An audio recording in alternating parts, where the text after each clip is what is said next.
Welcome to A Perfect Touch. I'm Jeanette.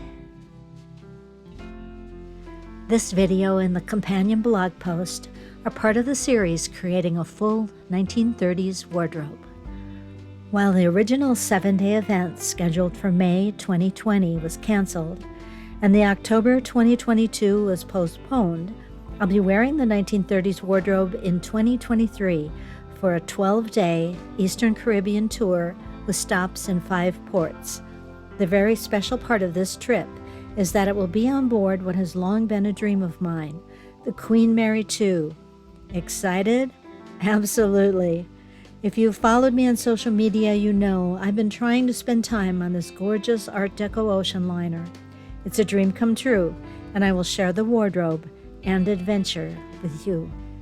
I've already shared blog posts and companion videos of the sewing of the 1930s bras and tap pants, the 1930s slips, and a 1930s corset garter belt.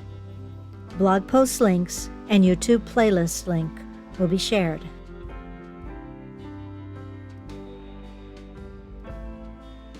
While searching for girdle and garter belt patterns on Etsy, I discovered Underthings patterns offered by the Underpinnings Museum.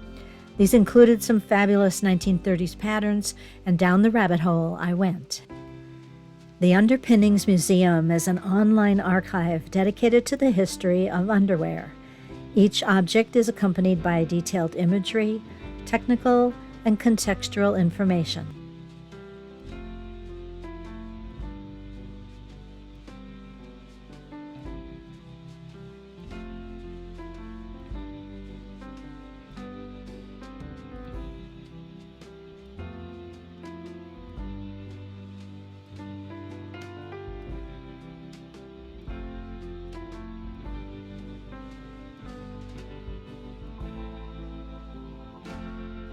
Their collections are searchable, and they have created exhibitions including Incendiary, a history of red lingerie, Silken Petals, flowers, femininity, and lingerie, and Gilded Lilies, a Sparkle Wren retrospective. I hadn't been aware of the archive, and I'm so pleased I found it. I'll include a link if you are interested as well. The Underpinnings Museum pattern offerings on Etsy are also interesting and help support the online archive. I'll share a link. At the time, I was only interested in finding a garter belt to support stockings for more casual wear. The 1930s Kestos Zoma Suspender Belt pattern was offered in multi-size, and I purchased it. And just down the page was the 1930s Kestos Style Bra pattern, also multi-sized, also purchased. As I learned, Kestos was a British lingerie brand founded in London in 1925, with its major innovation to feminine underwear in the 1930s being the development of 2 separate, distinct, and defined cups for bras. The Underpinnings Museum on Etsy also offered a pattern for a 1930s anti-chafing pantlet cutout shorts in sizes UK 8 to 20. Also wonderful for dancers and anyone seeking a bit more comfort.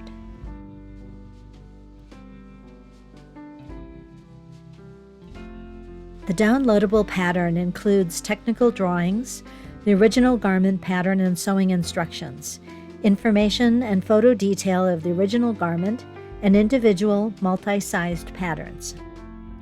I have a bit of red satin left from a D-Stash group purchase and used for several other projects, a bit of red embroidered roses and black net trim, some leftover satin double-fold bias binding, and 1/4 inch elastic.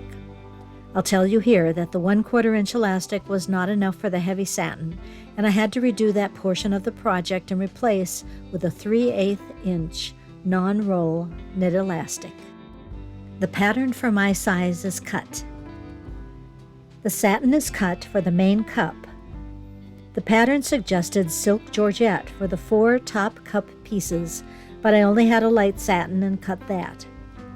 The top cup pieces were to provide backing for the embroidery, but since my trim extended from one side of the main cup to the other side, I omitted the top cup pieces. The cup darts are sewn and pressed. The trim layout is decided and hand-stitched to the cups. To create a narrow binding on the cups, the double fold bias binding is cut in half lengthwise, machine sewn right sides together to each cup edge, and then turned and hand-stitched to the inside edge.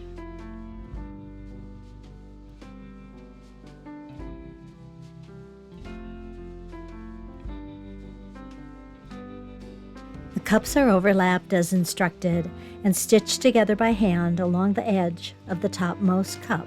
The satin double fold bias binding is sewn along the open edge to create the shoulder straps.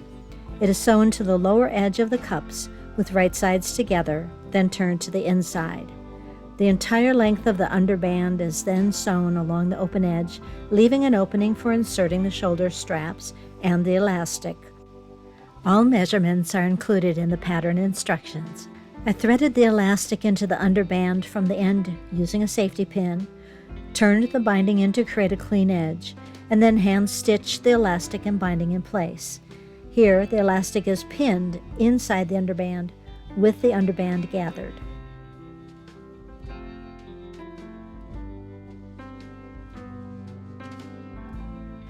Buttons are sewn on the underband at the darts. Thread loops are made to slip over the buttons and secure the elasticized underband to the button.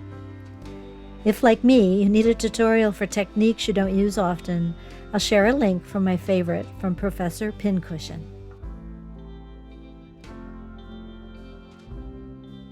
With a final fitting, the shoulder straps are attached to the front.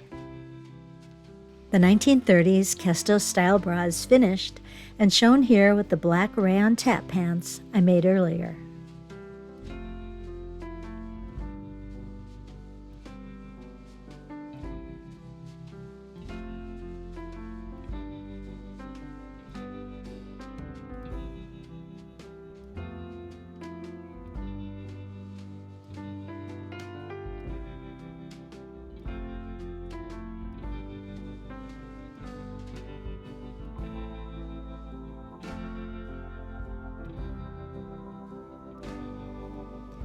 The 1930s Kestos Zoma Suspender Belt pattern was purchased in downloadable format and, like the Kestos Style Bra pattern, contained technical drawings, information about the original garment, an original garment pattern and sewing instructions, graded patterns, and original garment photos.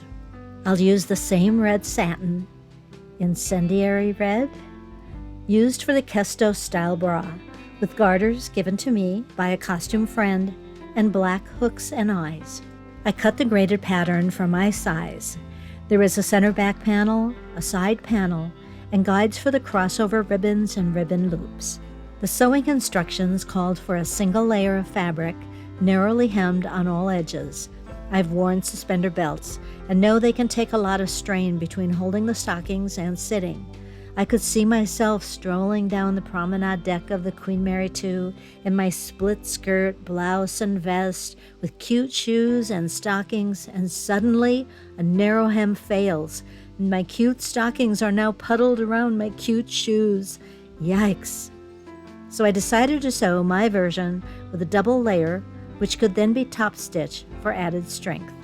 I've machine sewn seams where possible, and then assembled the pieces, inserted ribbon loops for the garters, and pinned the seams closed that will have to be sewn by hand.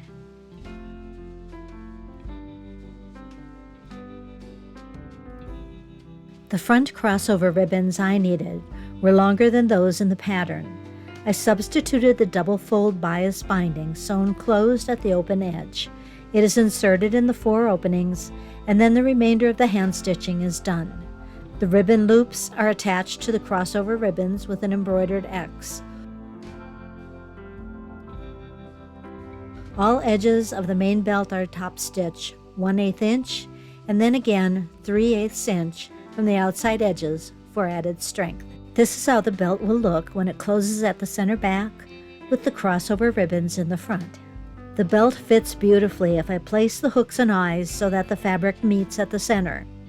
To make sure I sew my hooks and eyes securely, don't want those cute stockings falling, I watched several YouTube videos from favorite creators as a refresher. I'll share links. One from Thread Sewing and one from Made to Sew.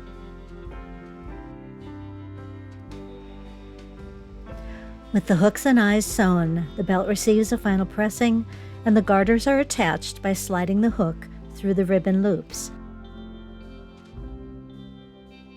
They are finished!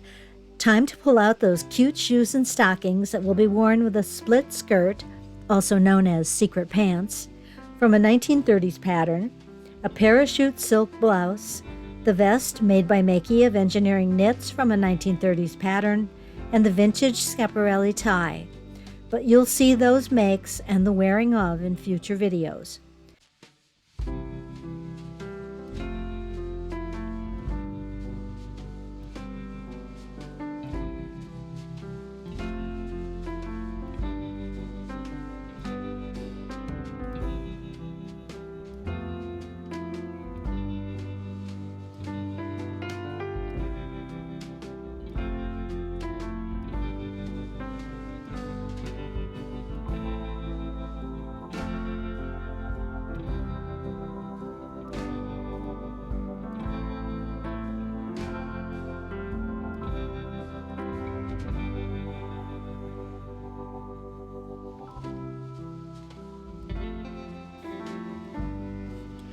I hope you enjoyed this video, and I look forward to sharing more of the making of the 1930s wardrobe with you.